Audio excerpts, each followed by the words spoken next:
it's always worth it to listen to the feedback and have as much of a direct connection with your customers, with your fan base as possible, because they won't lie to you. Welcome to Honest E-Commerce, a podcast dedicated to cutting through the BS and finding actionable advice for online store owners. I'm your host, Chase Clymer, and I believe running a direct-to-consumer brand does not have to be complicated or a guessing game. On this podcast, we interview founders and experts who are putting in the work and creating real results. I also share my own insights from running our top Shopify consultancy, Electric Eye. We cut the fluff in favor of facts to help you grow your e-commerce business. Let's get on with the show. Hey everybody, welcome back to another episode of Honest E-Commerce. Today, I'm welcoming to the show a two-time founder, a freelance branding consultant, someone who specializes in developing unique and engaging brands in a typically oversaturated industry. Emily DeLapp, welcome to the show. Thanks for having me. Alrighty, so I've got a lot of things I just want to let the listeners know about. You've launched two brands. So you launched clean beauty brand Concrete Minerals in 2009 with $100, and we're going to start there. We'll get into that in a second. But then you bootstrapped that thing into a multi-million-dollar business over a decade. You sold the business, and then you wanted to do it again. You now are in your second brand doing it with EXOH, this time in the health and personal care space. I'm so excited to talk. But I guess, what'd you spend $100 on with Concrete Minerals? Let's just start there. That's a great question. I spent it on the bare essentials. So primarily that was raw materials for creating the products since they were being produced in-house. So that was the bulk of it. That along with, I think, getting us registered on, Etsy or whatever we had originally launched on back in 2009. Okay. So obviously clean beauty brand. What were the products that Concrete Minerals was selling? What was like your first assortment that you were selling? The very first thing we ever launched was I produced a line of colored cosmetics. We were kind of doing eyeshadows. Eyeshadows were the big thing back then. These were loose mineral eyeshadows, hyperpigmented, excluded any sort of preservative or any sord of filler ingredients, anything like that. So that was it. I think originally when we launched, it was 13 eyeshadows back in the day, which is pretty wild. Where'd the idea to start your own business come from? My entire family is pretty much made up of entrepreneurs at this point. My father's side, there's 9 siblings. And out of them, I think there's six entrepreneurs from that side of the family. So I think I grew up with this innate understanding that you could absolutely build a business. You just have to be willing to sweat and bleed and cry for it. But I think I always had a lot of really great context, thanks to my dad, especially as I was growing up. I always saw that as a possibility, but seeing him and watching him build his own business, he's a general contractor based out in Southern California. And, I saw his own struggles and saw that it was difficult to do it. But I think I always had it ingrained in me that it was something that you could do if you really wanted it. Absolutely. Can I push you again, though, to get a little more tactical? Was there a problem in your life? Did you not like the makeup that was out there? What was the driving force between I'm going to figure out how to make makeup? I always joke that the reason I started my first company was just because I got pissed off enough to do it. I just got mad enough and tired of suffering for other people's businesses and pouring my entire heart and soul into something that they loved and either not even necessarily not being compensated properly, but just reaching this point where I realized I was maxed out on where I was growing with these other businesses. But really what it was I had worked with a mineral cosmetics brand briefly. Prior to this, and I'm sure we can get into this briefly as much as you want, but I came from the music industry. So I actually worked with heavy metal bands for years and years. But I found myself at another mineral cosmetics brand back before mineral cosmetics existed, really. Back before it was anything. We never talked about clean beauty. It was always branded as green beauty back then. And it was just like Birkenstocks and wheatgrass and really unapproachable for a lot of people. But I found myself at this little business, and that was where I kind of learned that it was possible to create clean beauty products that were in more exciting, fun colors. And I think I really understood the formulas from working with them so directly, but after I ended up rebranding this company and helping them to get placed into Macy's and really expand into, larger retail, that, I realized that they were kind of missing out on this massive market. There were younger people that really wanted an Urban Decay or like a Mac that was clean and didn't have these junk ingredients in it. And prior to working with this business and kind of understanding intimately what the formulas were really comprised of, I was always very much under the impression that there was a reason that you couldn't produce like a bright blue eyeshadow or like something really fun. I was like, there's got to be a reason it's all just beige and these really kind of old school colors. And so I had taken that with me, and that was something that I kind of kept in the back of my mind. I worked in music for several years after that, doing various things. I managed a kids' summer rock band camp in San Francisco. I did so many random things. But eventually I found myself out of a job back.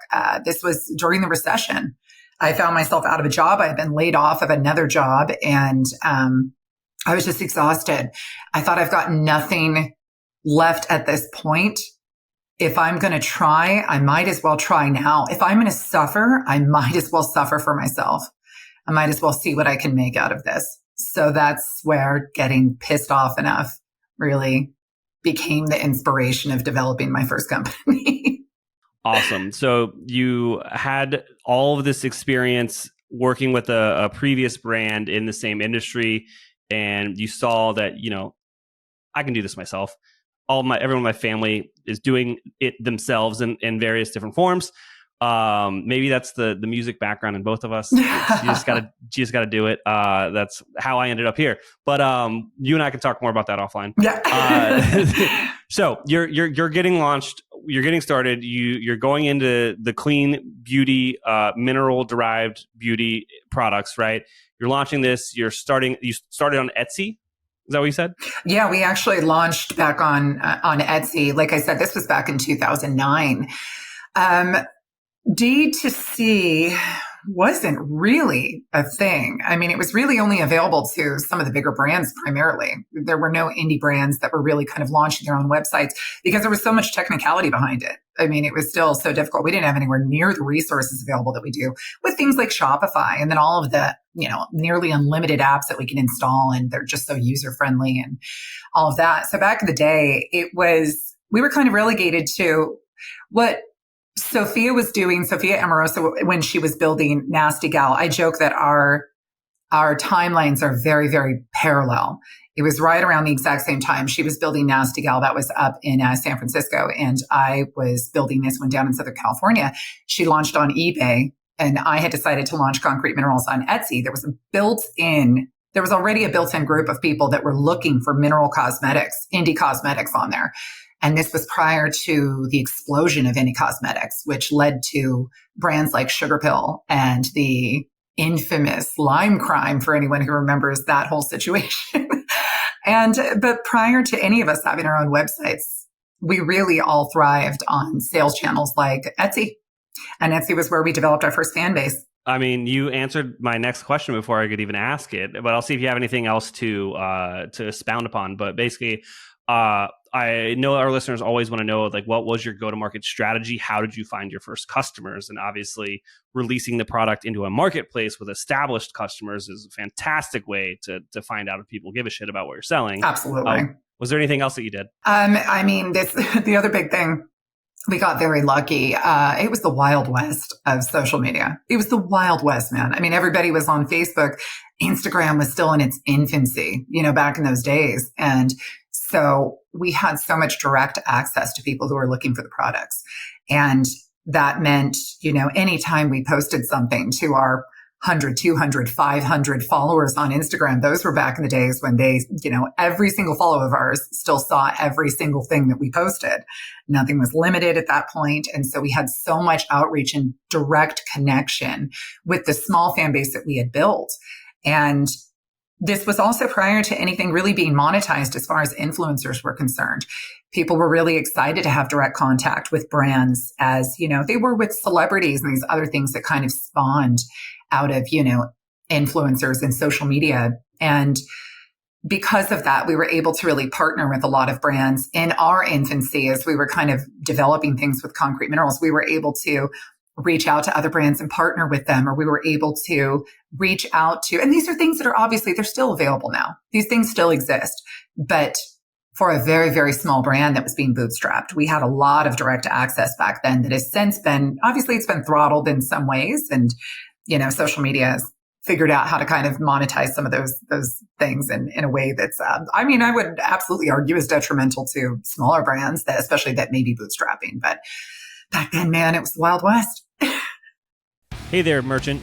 Are you tired of trying to navigate the wild world of e-commerce on your own? Are you looking for a partner to help you achieve your goals? Look no further than the Shopify Plus agency, Electric Eye. Our team has a proven track record of helping our clients make millions with strategic design and development.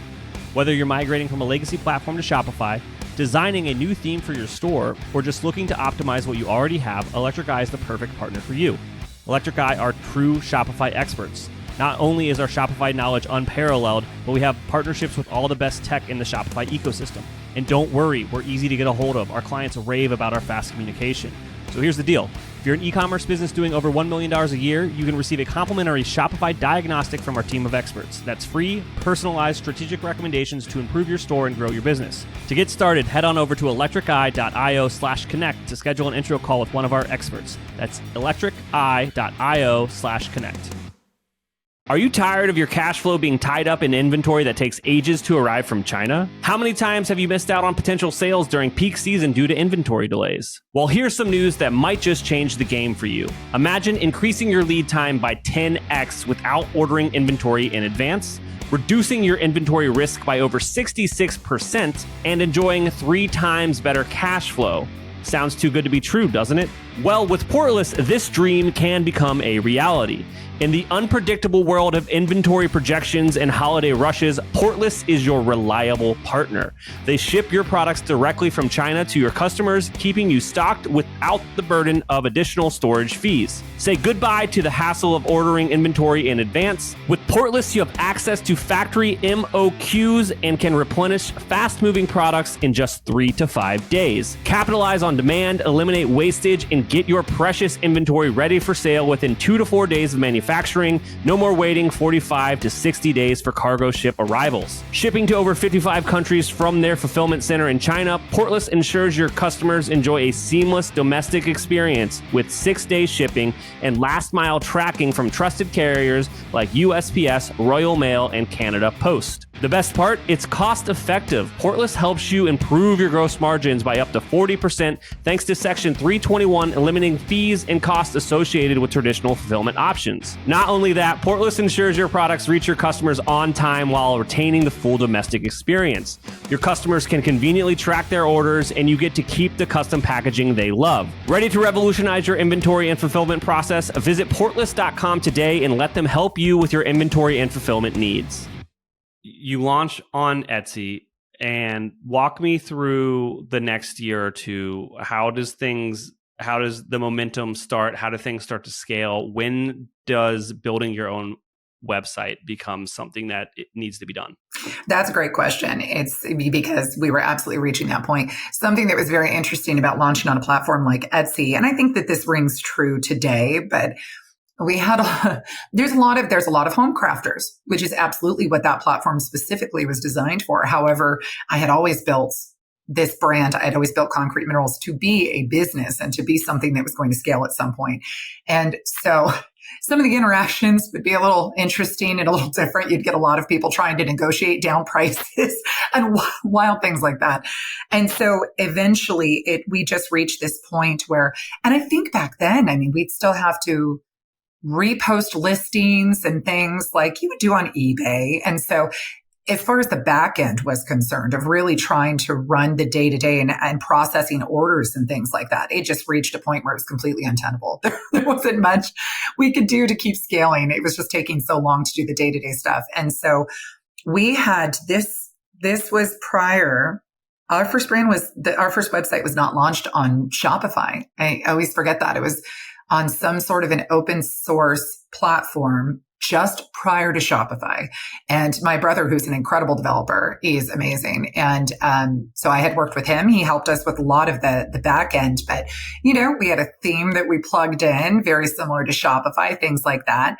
And we were able to launch there, but we had collected such an amazing list, a very, very solid list of emails back then. That was a big thing. And we just started pushing email marketing and marketing through Instagram, primarily Instagram and Facebook. And that was it. And overnight, it was, I remember our first Black Friday. This was probably back in 2010, maybe 2011.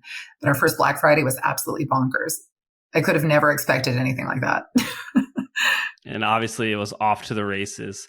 Now let's fast forward. I already kind of told people what happened with that story. You took an exit in 2019 and now you're back, right?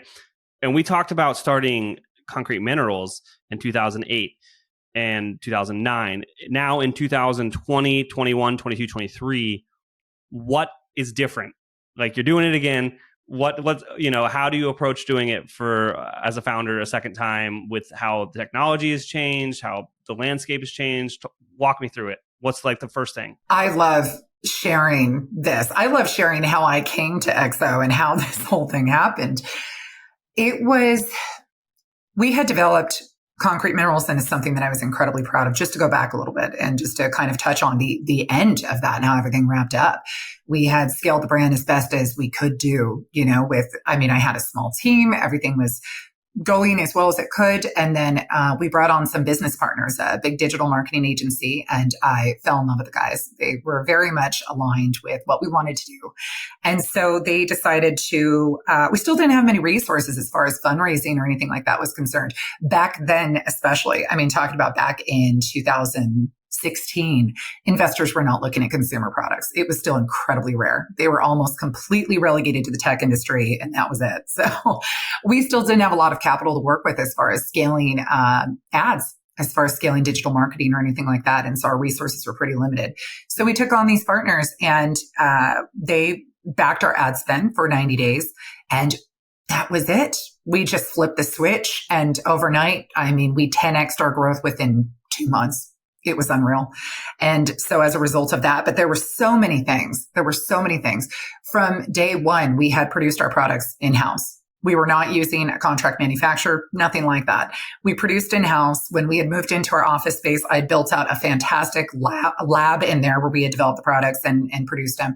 And we did all of our order fulfillment in-house. And so, we're talking doing, several hundreds of thousands of dollars in-house of shipping. And that was shipping internationally. So we're still dealing with duties and customs and trying to develop, all of these different resources. And so as we started to scale to these pretty significant, milestones, at the same time, I was having to figure out, I realized that we were reaching our max capacity. There's only so much we could produce in-house realistically before we hit this wall. So, I'm going out there and researching and Googling and chatting with other friends and founders. What labs should we work with? Where should we have our products produced? How do I make sure that they're getting produced in the same quality that we've always kind of, prioritized? And we're working with a fantastic branding agency out in Brooklyn. And I'm flying back and forth from California trying to scale our packaging, trying to make sure that, we're prepped for retail. Ulta is knocking down the door wanting to stock the products. Incredibly, I'm incredibly flattered, but also like, my God, how am I going to do this? And so ultimately, our business partners, who, again, I loved, had wonderful intentions, but I think that our brand specifically, we took on a really unique partnership, sharing equity. And it's not like we were paying them a retainer. This was a project that we decided to work on together. We decided to try to build things as quickly as possible, try to build them as securely as possible. And our goal was to take an exit. I had been running the business for 7-8 years at this point, and I was just maxed out. I was maxed out on my mental capacity for how much I could deal with.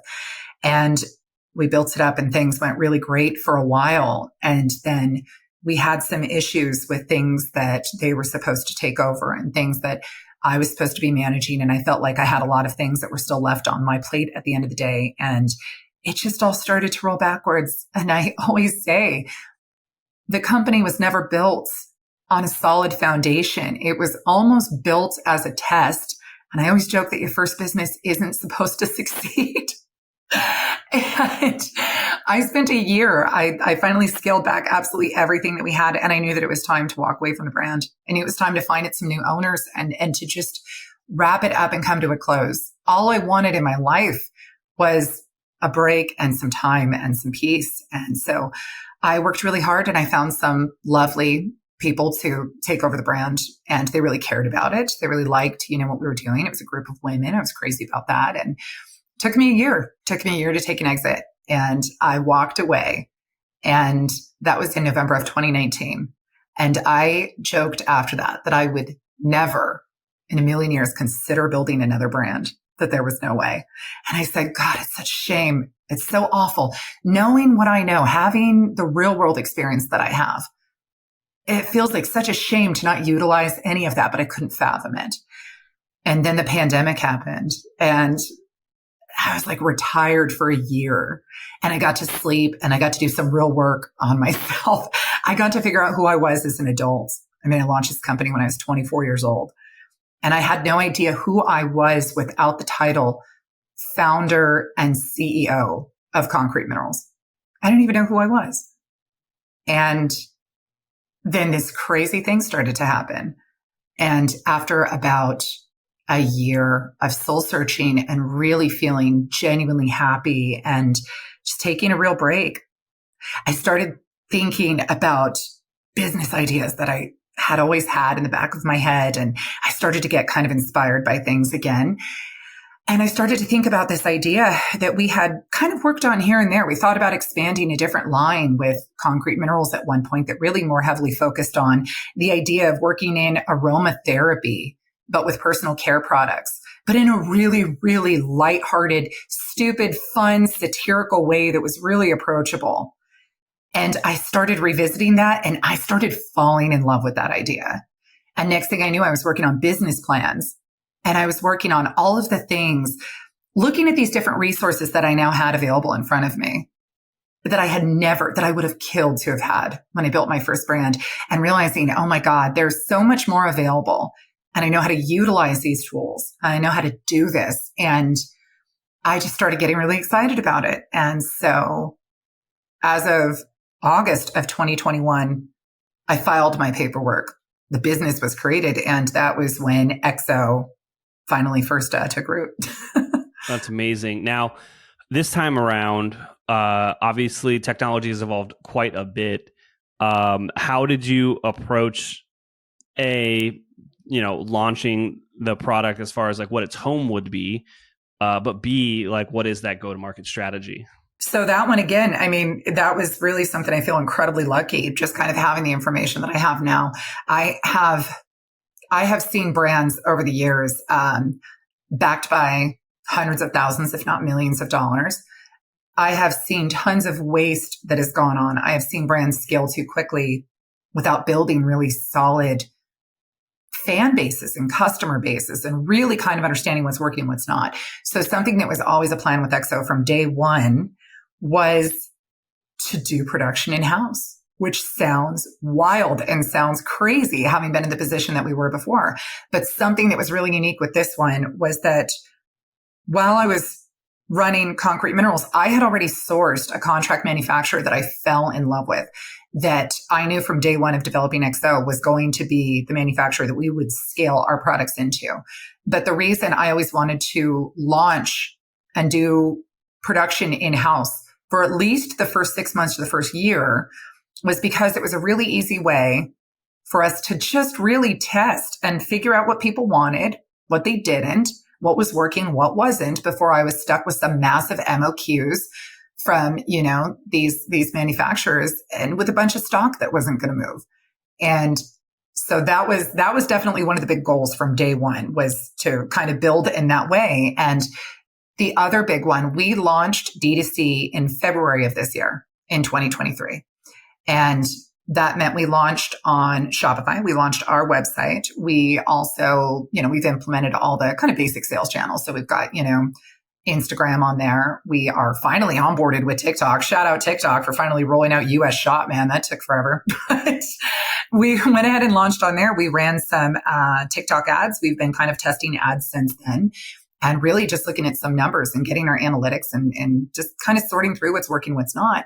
And then we launched on Faire to move into some indie retail and to start moving into shops, boutiques, things like that with our products. I don't even think I've talked about what these products are. We launched with flavored lip balms. That sometimes helps. Yeah, maybe I should have talked about that. We decided to launch with a line of flavored lip balms in We did a lot of testing prior to that too. We did a lot of surveys prior to that, asking what flavors people would want to see. We wanted to come up with a lot of things that were really unique, so some unique flavors and things like that. But every product, I mean, we launched with 14. We're getting ready to launch another 8. And we've gathered so much data, but it's been so much fun to hear the feedback and to be so involved with the growing fan base that we have right now. And I feel like that was the thing that I appreciated the most about Concrete Minerals. And I've been really grateful to feel like we've been able to kind of maintain that. I didn't want to scale something from 0 to 60. I don't know. I've been in a position where, I saw what prioritizing every single dollar really did and how it benefited us. I also saw how the constraints that we had as a result, but especially at the beginning when we're really establishing things and trying to learn, I feel like that direct connection with our audience and moving a bit more slowly and moving very intentionally. That's been very important with this brand. Absolutely. Now, is there anything that I didn't ask you about that you think would resonate with our listeners? I mean, we could really go into the rabbit hole about everything that's been going on and how D2C is shifting, how the economy is shifting so much. And that is, talk about the Wild West. 2020, 2021, 2022 even. The growth that we saw with D2C, the explosion in just the development of new projects and our products. And in addition to that, just seeing, how wild it is to see so many investors coming out of the woodwork. VC just, putting so much money into consumer products. It just, that in and of itself blew my mind when that really started taking hold. But I think ultimately, it's really worth it to put some real time into developing your brand.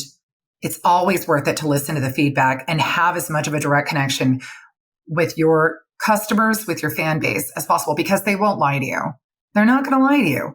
And I think that there's no better way to do any of that than genuine authenticity. You can't fake authenticity. Right now, our entire Black Friday, strategy that we're developing for marketing is based on showing our customers hilarious examples of like emails that AI tried to write for us for the holidays and things like that. And really poking fun at the fact that, and I'm not saying that AI may not get there. I'm not wild about it, but I'm also not standing in the way of what's obviously going on. But right now, I think that there's still nothing better in the world than being able to have a direct, authentic connection with people, and especially the younger generations. There's nothing that they catch on to quicker than bullshit. There's nothing that they can, sniff out faster. So I think it's really just worth it to just dig in a little bit and try to have some authentic connections and hear what's working and what's not, and develop with your customers as opposed to for your customers. Absolutely, Emily. Now, for those listening that want to check out the line that you have out and the new ones that you're going to release, where should they go? Our main website is exo.co, and that is EXOH.co. Awesome. Emily, thank you so much for coming on the show today. Cool. Thanks for having me. Appreciate it. We can't thank our guests enough for coming on the show and sharing their knowledge and journey with us. We've got a lot to think about and potentially add into our own businesses. You can find all the links in the show notes. You can subscribe to the newsletter at honestycommerce.co to get each episode delivered right into your inbox. If you're enjoying this content, consider leaving a review on iTunes. That really helps us out. Lastly, if you're a store owner looking for an amazing partner to help you get your Shopify store to the next level, reach out to Electric Eye at electriceye.io/connect. Until next time.